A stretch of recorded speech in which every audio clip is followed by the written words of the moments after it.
Hello, comment allez-vous? Bienvenue pour ce nouveau vlog sur la page Stuff de Geek. Et voilà, aujourd'hui je vais un peu revenir avec vous sur les derniers achats que j'ai fait et plus particulièrement, vous le voyez devant moi, voilà le toner. Hop, je vais chercher la boîte qui se trouve juste ici.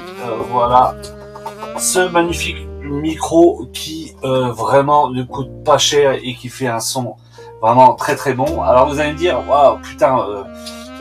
Depuis que je fais des vlogs, j'arrête pas de changer de micro. Voilà, j'ai un micro Rode Bluetooth qui me sert beaucoup pour les vlogs en extérieur.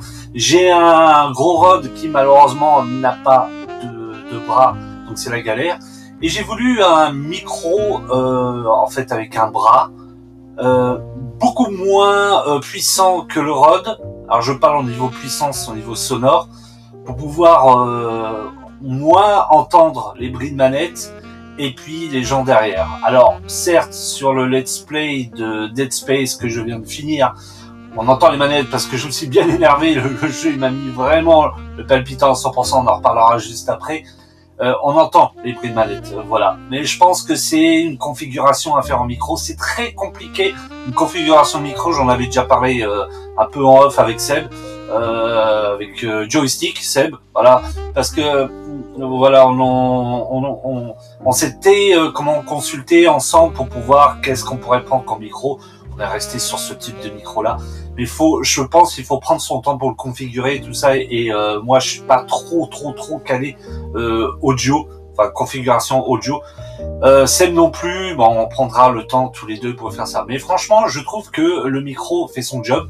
À un tout petit peu plus de 50 €. Franchement, je trouve vraiment sympa. Le bras, bon bah vous voyez, hein, quand on fait ça, on frotte, bien sûr vous l'entendez. C'est pas une super qualité, c'est pas un bras Rode, mais bon, faut dire que les bras Rode coûtent aussi cher que le micro, quoi. Il y en a pour quasiment 90 €. Là, on est à plus de 50 €. Moi, pour l'instant, je suis vraiment content de ce micro. Je vois pas franchement les petits défauts. Si juste une petite chose, c'est sur le cordon USB. Celui du Rode il fait 1 km et sur celui-là il fait 10 cm quoi.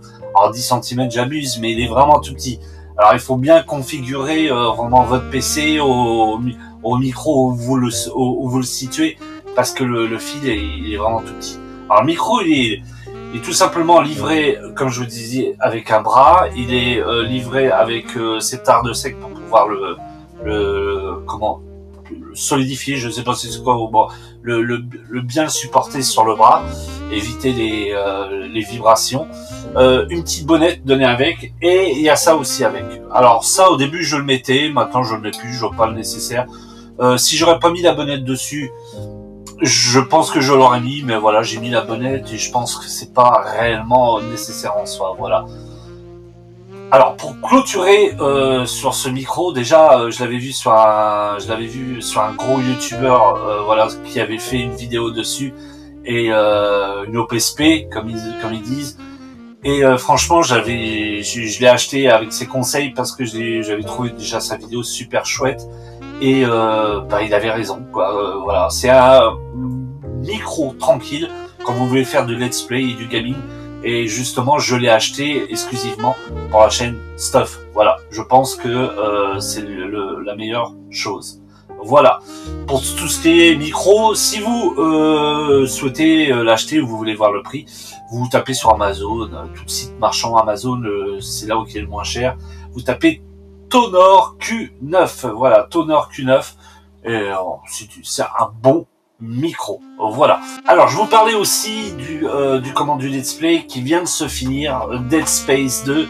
Franchement, j'ai pris un énorme pied à faire le 1 et le 2. Malgré les années qui passent, je crois qu'il est sorti en 2011 ou 2012, un truc comme ça, il est toujours aussi flippant, palpitations à fond, il y a des scènes vraiment de ouf. Je me suis éclaté, n'hésitez pas à aller voir le let's play, franchement je me suis vraiment éclaté, puis en plus il n'y a pas beaucoup en soi d'épisodes, 7-8, ça va être vraiment autre chose avec le prochain jeu let's play qui va sortir en let's play sur la chaîne, bien sûr le Cyberpunk. Cyberpunk, à mon avis, il va avoir vraiment beaucoup d'épisodes, mais là j'ai pris vraiment un pied, c'est un bon survival horror. Là pour le coup j'aimerais bien qu'il y ait une suite ou un petit remake, pourquoi pas. Après, je dirais plutôt une suite qui vaut le coup, puisque il y a le 3, je l'ai, le Dead Space 3. Est-ce que je le ferai sur la chaîne? Je ne sais pas trop. Parce qu'en fait, j'ai pu remarquer dernièrement que j'avais même pas fini le jeu. Et je me demandais pourquoi, et je me rappelais plus la cause pourquoi j'avais pas fini le jeu. Et j'ai regardé un peu les critiques qui étaient sur jeuxvideo.com. Et ben, je me suis rappelé pourquoi, parce qu'il était vraiment basé énormément d'action et le survival horror vraiment en arrière-plan. Voilà. J'essaierai de le refaire pour voir, avec vous en live, pour voir. Mais pour l'instant, je me concentre plus sur le let's play qui va sortir, voilà, milieu novembre, sur le Cyberpunk, que j'attends vraiment avec impatience, voilà. Alors j'espère pas, voilà, qu'il va avoir de trucs de Covid ou quoi que ce soit. J'espère que là, il va sortir. De toute façon, il est gold. Voilà, le jeu, il est prêt à sortir. Mais ce que je veux dire, c'est que il n'y a pas de retard par rapport aux sorties, tout ça. Je vois pas pourquoi. Voilà, Animal Crossing est sorti pendant le confinement, tout le monde l'a acheté. Donc Cyberpunk, voilà. Je veux pas porter la poisse, tout ça, j'aime pas trop le confinement, mais un confinement avec Cyberpunk, on aura le temps d'y jouer tranquillement. Voilà. Bon entendeur. Voilà. Donc, non, allez-y, voir le Dead Space, franchement, je me suis éclaté. Vous allez voir les 2 derniers épisodes du 2. Excusez-moi, j'ai pas le Covid, je suis pas malade. Les 2 derniers épisodes du 2 est vraiment extraordinaire, quoi. J'ai gueulé dans tous les sens. J'ai pété un plomb. Ça m'a bien fait marrer, voilà. Mais j'ai repris vraiment un énorme plaisir à le faire et je vous conseille franchement d'aller voir, voilà. Et pour finir, au niveau d'achat, voilà, je sais que le détail sera fait peut-être sur un driving, parce que vous voyez sur driving, en fait, on fait des débats sur des films, des acteurs, des réalisateurs, des sagas, voilà. Et puis du coup, j'ai un coup de cœur sur un film et puis j'en parle. Je pourrais en parler plus en détail, plus du film, voilà. Et je voulais vous faire voir, voilà, mon dernier achat Blu-ray 4K. Franchement, excellent achat. Alors voilà, il se compose, voilà, du film, tout simplement, avec à l'intérieur un beau petit livret, voilà, plutôt sympathique, avec voilà, une espèce de document qu'on peut ouvrir. Dedans, il y a des cartes postales, il y a un poster, il y a une lettre de Kubrick, un truc collector, voilà, vraiment super beau coffret. Voilà, le film en soi, l'image vraiment au top. Bon, faut vraiment s'approcher de l'écran pour avoir les petits grains, sinon c'est vraiment propre. Le son, c'est ça qui fait le plus, hein. De toute façon, dans la plupart des films que j'ai achetés vraiment en remake 4K dernièrement, c'est vraiment la qualité sonore. Et là, on touche vraiment quasi des étoiles, quoi. Voilà, si vous avez une barre de son dessus, que ce soit en 5.1 DTS ou voilà, toute petite barre de son, vous allez vous éclater. Franchement, c'est vraiment classe. Alors, si vous aimez ce film de Kubrick, certains pourraient me dire oui, mais je le possède en Blu-ray, voilà. Non, franchement, foncez. Moi, je le possédais en DVD. Et vous voyez la version DVD en fait en carton, pour tous ceux qui connaissent, ils ont sorti une collection Kubrick exclusivement en carton, voilà. Et je l'avais en DVD et c'était pas possible sur mon écran 4K, c'était tout petit.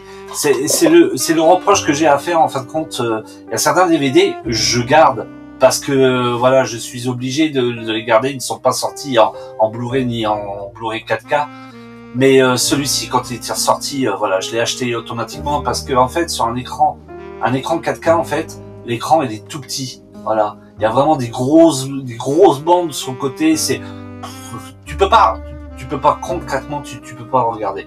Donc ça, pour moi, c'est voilà, si vous êtes fan de cinéma et surtout de Kubrick, tout ça, c'est des achats obligatoires pour regarder vraiment dans une très bonne qualité. Et là, pour le coup, c'est pas du foutage de gueule. D'ailleurs, bon voilà, je vais souvent moi sur des sites qui font des tests le jour de la sortie, tout ça. J'en ai plus d'un, je peux pas vous le citer. Et j'avais vu sur ce site-là, en fait, compte qu'il était bien noté. Et non, je suis très content de l'achat. Donc, si vous aimez Kubrick et si vous aimez tout ce qui est film de guerre, Full Metal Jacket, voilà, c'est le film à voir absolument. Ce qui est bizarre sur ce film-là, en fait, il est en 2 parties. Vous avez la partie dans la caserne et vous avez la partie directement, voilà, au Vietnam. Et moi je préfère la première partie, voilà. Je trouve qu'il y a des côtés marrants et des côtés très chauds. Voilà, le rapport entre les autorités et puis les jeunes recrues, c'est assez hallucinant. Je vais pas spoiler, voilà, c'est pas, je spoil jamais sur les films tout ça, mais je vous conseille franchement de le voir. Il y a juste un petit truc que j'aime pas, franchement un petit truc que j'aime pas, c'est que qu'est-ce qu'il y a? Hey, attends, j'ai pas fini de manger. Tu permets? Oh là là, sérieux. Le seul petit truc que j'ai à dire qui m'a un peu saoulé, c'est le prix. En fait, ils auraient pu faire le film beaucoup, enfin ce 4K beaucoup moins cher, s'ils auraient pas mis le DVD dedans. Concrètement, il y a le 4K, Blu-ray 4K, Blu-ray et DVD dedans. Alors, ok, maintenant tout le monde possède, enfin moi dans mon entourage, tout le monde possède un lecteur Blu-ray, que ce soit en console ou en lecteur. Bon, alors après je dis ça sur les personnes de mon âge ou les personnes plus jeunes, sur les gamers ou quoi que ce soit. C'est vrai que par exemple pour mes grands-parents, tout ça, voilà, s'ils sont arrêtés au DVD, déjà c'était très difficile de passer la VHS au DVD. Alors je comprends que le Blu-ray, tout ça, c'est compliqué. Même mes parents, voilà, ils ont un peu du mal. Mais pour quelqu'un de mon âge ou quelqu'un comme mon fils ou voilà, une génération en dessous de moi, maintenant plus personne achète de DVD, tout le monde achète le Blu-ray, les Blu-ray ou le Blu-ray 4K. Encore faut-il avoir possédé le matériel qu'il faut. Donc j'ai trouvé ça imbécile de mettre un DVD dedans, ça fait remonter le prix. Voilà. Après ça peut être peut-être utile pour les gens par contre, par exemple, qui veulent prêter tout simplement le film à quelqu'un. Voilà, moi je vois le DVD, je pourrais le prêter à mes parents, voilà. Mais bon, par contre, à mon cercle d'amis, tout ça, c'est clair qu'ils vont me demander le Blu-ray 4K ou le Blu-ray. Voilà, ça va de soi, c'est logique. Voilà. Bon, ben voilà, c'était mon petit vlog sur vite fait. Voilà, j'ai eu vraiment rapide sur ce micro et puis sur mon dernier achat. Prochain vlog, vous allez voir, il va être un petit peu plus fourni. Il y aura encore du Blu-ray et puis j'ai reçu un petit colis vraiment de caca qui m'a fait énormément plaisir. Je ferai un petit tour et je vous ferai voir le colis que j'ai eu. C'était voilà, c'était vraiment gentil. Ça me fait vraiment chaud au cœur. Et puis pour tous ceux qui demandent, pour ceux qui vont se demander, ah oui, il y a que du Blu-ray, j'ai pas d'achat de jeux vidéo. Bah non, pour l'instant, je trouve que c'est vache maigre. Et puis bon, voilà, je me rappelle, j'attends Cyberpunk, voilà, pour le mois de novembre. Voilà. Allez, portez-vous bien, je vous souhaite à tous une bonne journée, une bonne soirée au moment où vous regardez cette vidéo, et je vous dis à très vite. Portez-vous bien. Ciao, bye.